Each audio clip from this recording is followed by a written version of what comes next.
আমাদের হরিদ্বার তো সরি আমাদের বদ্রীনাথ থেকে হরিদ্বার যাওয়ার রাস্তাতে এখন পাহাড় থেকে পাথর গড়িয়ে পড়ছে, ঠিক আছে। ওই জন্য এখন আমাদের পুরো গাড়ি ফাড়ি সব পুরো লাইন দিয়ে দাঁড়িয়ে রয়েছে, ঠিক আছে। এইখানটা করে দেখছি,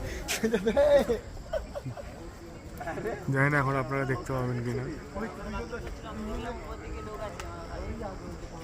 এই জন্য এখানে পড়ছে বলে সবাই এখানে দেখুন কত লোক দাঁড়িয়ে আছে এখন।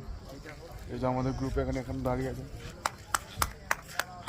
বদ্রীনাথ অনেক ঠান্ডা ছিল, এখানে গরম লাগছে।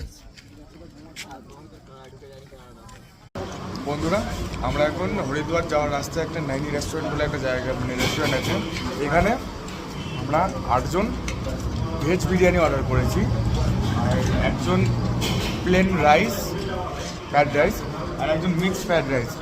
কিন্তু তিনটের মধ্যে কোনো তফাৎ নেই, দেখে নিন একবার। এটা হচ্ছে বিরিয়ানি, ঠিক আছে। এটা হচ্ছে প্লেন রাইস, এটা হচ্ছে মিক্স রাইস। আমাদেরকে মনে এখানে বোকা বানানো হচ্ছে, আর কিছুই না। আমাদের কলকাতার কোন বিরিয়ানি কোনটা ফ্রাইস এটা দেখেই বোঝা যায়, কোনো সুতো বোঝা যায়। এখানে সব এক, বিরিয়ানি কোনো বন্ধ কিচ্ছু নেই। যারা আসবেন তারা এখানে অন্তত ঢুকবেন না ভাই।